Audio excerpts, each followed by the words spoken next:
ہم نے کوئی پہلگام نہیں کیا تھا، انہوں نے ہمارے اوپر حملہ کیا ہے۔ فیلڈ مارشل عاصم منیر کی قیادت میں جناب ہم نے انہیں پیلا ہے، ہم نے انہیں سیکا لگایا، ہم نے انہیں پھیٹا لگایا اور 7 جہاز ہم نے ان کے مارے ہیں، اور ہم ایک خوددار اور عزت دار قوم کے طور پر ہم لوگ کھڑے ہیں۔ اگر ہمارے اوپر حملہ ہوگا تو ہم نہیں چھوڑیں گے اور ہم کسی بھی طور پر معاف نہیں کریں گے۔ پھر ساتھ انہوں نے یہ کہا کہ بھائی ہم ڈائیلاگ کرنے کے لیے تیار ہیں، ہم گفتگو یا بات چیت کرنے کو تیار ہیں۔ ساتھ ساتھ انہوں نے شہباز صاحب نے یہ بھی کہا کہ جو انڈس واٹر ٹریٹی کو ختم کیا گیا ہے یا ہیلڈ ان ابائنس ہے انڈیا کی جانب سے، اس پر انہوں نے کہا جناب یہ ایک ایکٹ آف وار ہے، اگر انڈس واٹر ٹریٹی کو یا پانی کی چیزوں کو چھیڑا گیا تو ہم اسے ایکٹ آف وار تصور کریں گے، لہذا یہ ساری چیزیں اس طرح سے نہیں چل سکتی۔ فلسطین کے اوپر انہوں نے کہا جناب 1967 سے پہلے کی جو باؤنڈریز ہیں یا جو بارڈرز ہیں ان پر اور ایک مضبوط سٹیٹ بننی چاہیے۔ پھر انہوں نے قطر کا بھی ذکر کیا ہے کہ جناب قطر کے اوپر جو اٹیک کیا گیا ہے یہ غلط ہے اور یہ نہیں ہونا چاہیے تھا۔ پھر انہوں نے بی ایل اے اور جو مجید بریگیڈ ہے اس کا تعلق افغانستان کے ساتھ جوڑا ہے، اور انہوں نے کہا کہ انڈیا افغانستان کے ذریعے ان پروکسیز کے ذریعے پاکستان میں ایک ڈی سٹیبلائزیشن کریٹ کر رہا ہے اور یہ چیزیں بڑی خطرناک ہیں۔ پھر وہ کلائمیٹ چینج کی طرف آئے، انہوں نے کہا کہ 2022 میں ہماری اتنی تباہی بربادی نکلی، حالانکہ شکر ہے کہ پوچھنے والا نہیں تھا، بھائی آپ لوگ خود حکومت میں تھے اور آپ کا کام بنتا تھا، آپ کو پیسے بھی ملے تھے، $8 بلین غالباً باہر سے آئے تھے، آپ کا کام بنتا تھا کہ آپ ان چیزوں کو مینج کرتے، یہ آپ کے فیلئر کی وجہ سے زیادہ ہوا ہے۔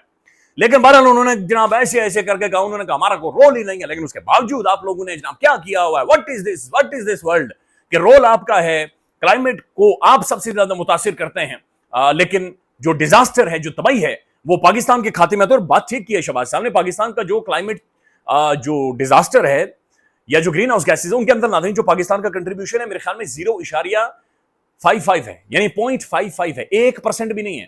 1% بھی نہیں ہے۔ اس کے باوجود ہم لوگ سب سے زیادہ ولنریبل ہیں، ہمارے گلیشیئرز پگھل رہے ہیں، ہمارے یہاں کلاؤڈ بسٹ ہونا شروع ہو گیا ہے، فلیش فلڈنگ ہو رہی ہے ہمارے یہاں، ہمارے پورے 2-3 صوبے آپ سمجھتے ہیں کہ ولنریبل ہو گئے ان ساری چیزوں کو لے کر۔ اس کے بعد ناظرین انہوں نے ٹرمپ کی جو تعریفیں کی ہیں، یعنی یہ تو پکا تھا نا، شہباز صاحب 2 چیزیں کبھی نہیں بھولتے، ایک پاکستان کے فیلڈ مارشل عاصم منیر صاحب کی تعریف اور ایک ڈونلڈ ٹرمپ کی تعریف۔ یعنی ٹرمپ کے انہوں نے ٹھیک ٹھاک تعریفیں، انہوں نے کہا ٹرمپ نہ ہوتا تو یہ جنگ جناب پتہ نہیں کہاں پر چلی جانی تھی، ٹرمپ صاحب نہ ہوتے، اور ہم نے اپنی صلاحیت میں ہم یہی کر سکتے تھے کہ ہم نے انہیں نوبیل پیس پرائز کے لیے نومینیٹ کیا، یعنی اگر کچھ اور بھی ہمارے بس میں ہوتا ہم وہ بھی کرتے، کچھ اور بھی ہوتا ہم وہ لٹرلی کہ ہمارے اینڈ پہ ہم یہی کر سکتے ہیں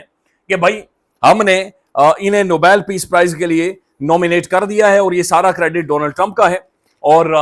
ڈونلڈ ٹرمپ نے چیزوں کو بڑا زبردست کیا اور بڑا زبردست بنایا ہے۔ پھر ناظرین شہباز صاحب نے ایک اور کچھ گفتگو کی ہے، اور وہ گفتگو بھی اچھا خاص جو ان کا ایمفیسس تھا وہ انڈیا کے اوپر تھا، اور جو پاکستان کا جو ایک ملٹری کہ جو ایک ملٹری وائز ہم نے جو انڈیا کو شکست دی تھی اس کے اوپر ان کا ایمفیسس تھا، اس کے اوپر ان کا زور تھا، اور اسی کو زیادہ تر انہوں نے رگڑا ہے، بٹ ہی لک کمپوزڈ، اپنے مخصوص انداز میں سخت باتیں کی، سخت یعنی جو پیشنیٹ نظر آ رہے تھے، پیشن شہباز صاحب کا نظر آ رہا تھا، وہ شہباز آئی ادھر پاکستان میں مائک ایسے اڑے دیتے ہیں، ایسی کوشش انہوں نے وہاں پر بھی کی ہے۔ تو وہاں پر انہوں نے جناب فیلڈ مارشل صاحب کی ایک دفعہ پھر تعریف کی، پھر پاکستان کے ایئر چیف کی بھی وہاں پر انہوں نے تعریف کی، اینڈ انہوں نے کہا جناب کہ ہمارے اوپر یہ اگریشن ہوا، ہمارے سیولینز کو مارا گیا ہے۔ پھر انہوں نے فلسطین کے بچے کی بات چیت کرتے ہوئے اس بچے کا ارتضاء کا بھی ذکر کیا، جب انڈیا نے یہاں پر میزائل مارے، برہموس مارے تھے اور ایک معصوم بچہ ناظرین شہید ہوا تھا، بڑا خوبصورت بچہ تھا، بلکہ مظفر آباد کے اندر ناظرین میں گیا تھا، وہاں پر بھی ایک بچی زخمی ہوئی تھی، پتہ نہیں اس کا کیا حال ہوگا، اللہ کرے وسیع صحت اس کی ٹھیک ہو، تو اس کا بھی شہباز شریف صاحب نے ذکر کیا۔ لیکن ناظرین اس بلڈنگ سے، اس کمپلیکس سے، اس حال سے جب شہباز شریف صاحب باہر نہیں کر رہے تھے تو باہر ایک خاتون انڈین صحافی کھڑی تھی، اچھا وہ گھات لگائے وہاں پر موجود تھی، تو جو ہی شہباز شریف صاحب وہاں سے باہر نکلے اس نے چیخ کر یہ کہا کہ شہباز شریف تم یہ کراس بارڈر دہشت گردی کو کیوں نہیں روکتے؟ اس خاتون نے گلا پھاڑ کر پھیپڑے پھاڑ کر کہا کہ بھائی تم لوگ یہ جو دہشت گردی ہوتی ہے پاکستان سے اسے کیوں نہیں روکتے؟ تو اس خاتون کو یہ عقل نہیں تھی ناظرین کہ جو پہلگام ہوا تھا اس کی تحقیقات ابھی تک انڈیا نہیں کر سکا، ابھی تک انڈیا اسٹیبلش نہیں کر سکا، اور ہمارے پاس ایسا ایویڈنس موجود ہے کہ جناب بلوچستان کے اندر خاص طور پر جو جعفر ایکسپریس ہائی جیک ہوئی اور جو جس طریقے سے مجید بریگیڈ بیہیو کر رہی ہے یہ انڈین پراکسیز ہیں۔ یہ اور بات ہے کہ ہمارا جو فورن آفس ہے یا ہمارے جو پولیٹیشینز ہیں جن کی ذمہ داری ہے کہ دنیا بھر میں جا کر یہ ڈوزز لے کر جائیں اور دنیا کو کنونس کریں، وہ نہیں کر سکے ابھی تک۔ کنونس کرنا چاہیے بلکہ دنیا میں رولا پڑ جانا چاہیے تھا، لیکن شہباز صاحب سے انہوں نے سوال پوچھا تو شہباز شریف نے ناظرین بڑا سخت مڑ کر اسے کھڑے ہو کر اس خاتون کو جواب دیا۔ یہ ویڈیو بڑی سوشل میڈیا پر وائرل ہے کہ جہاں پر شہباز شریف صاحب نے یہ کہا کہ بھائی جان یہ ہم آپ کو بتانا چاہ رہے ہیں کہ ہم آپ کو بھی کسی طرح کی دہشت گردی اب نہیں کرنے دیں گے، بلکہ ایگزیکٹ میں آپ کے سامنے رکھ دیتا ہوں کہ شہباز شریف نے کہا کہ we Pakistani are defeating you India in cross border terrorism, تو شہباز شریف نے کہا کہ ہم آپ کو ڈیفیٹ کر رہے ہیں, ہم تمہیں ہرا رہے ہیں, ہم تمہیں مار رہے ہیں. میں چاہ رہا ہوں کہ میں آپ کو سنوا سکوں, اگر آپ کو آواز آ جائے یہ سنیے. وزیر اعظم صاحب آپ کی کل کی ملاقات کب کی گئی؟ آپ کی ملاقات when are you going to stop cross border terrorism. یہ اس خاتون نے, اس کی آواز ظاہر کم تھی لیکن شہباز صاحب کی طرف جا رہی تھی, تو انہوں نے کہا کہ جناب ہم آپ کو اصل میں شکست دیں گے کراس بارڈر ٹیررزم میں. مسئلہ یہ ہے ناظرین, دونوں ملکوں کو ساتھ بیٹھنا چاہیے,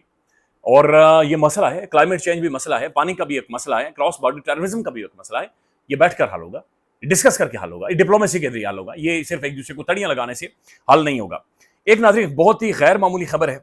اور وہ خبر یہ ہے کہ امریکہ کے اندر تقریباً 800 پلس ناظرین جرنیلوں کو طلب کر لیا گیا ہے, جرنیلوں کو بلا لیا گیا ہے,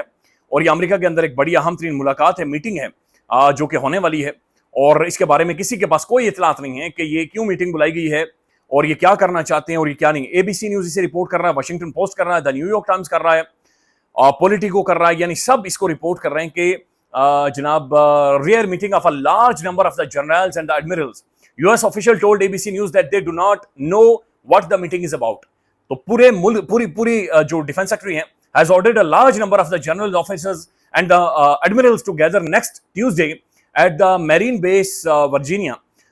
According to 5 US officials, 2 of them told ABC News that they do not know what prompted this gathering of the potentially 100 of the US military senior. یہ یعنی امریکہ کے تمام تر جو جرنیلز ہیں, ایڈمرلز ہیں, وہ سب اکٹھے ہو رہے ہیں, اور ان کی تعداد ناظرین 800 سے 1000 تک ہے, اور یہ ورجینیا میں اکٹھے ہوں گے اور یہ کوئی پلان بنا رہے ہیں. یہ ناظرین نوسر بات ہے, یہ کوئی نئی جنگ شروع کرنا چاہ رہے ہیں اور یہ اس کے لیے گراؤنڈز بنائیں گے, لہذا یہ ایک بڑی خطرناک صورتحال ہے, اور یہ بڑی خوفناک صورتحال یعنی ناظرین کسی بھی حوالے سے بن سکتی ہے. خیبر پختونخوا میں ناظرین جلسہ ہے, تیاریاں جاری ہیں. دلچسپ بات یہ کہ جو سٹیج لگایا گیا ہے, اس کے سٹیج کے جو ناظرین فرنٹ ہے, وہاں پر تحریک انصاف کے جو شہید کارکن ہیں, جو شہداء ہیں ناظرین, ان کی تصویریں پہلی دفعہ لگائی گئی. تو یہ ایک بڑا زبردست قسم کا ٹریبیوٹ ہے ان کی قربانیوں کے لیے, ان کا جو کنٹریبیوشن تھا اس کے لیے, کہ مین جو سٹیج لگا ہوا ہے, مین جلسے کے لیے, اس کے سامنے جناب ان کارکنوں کی تصویریں لگی ہوئی. خیال رکھیے گا, اپڈیٹ کریں گے. اللہ حافظ.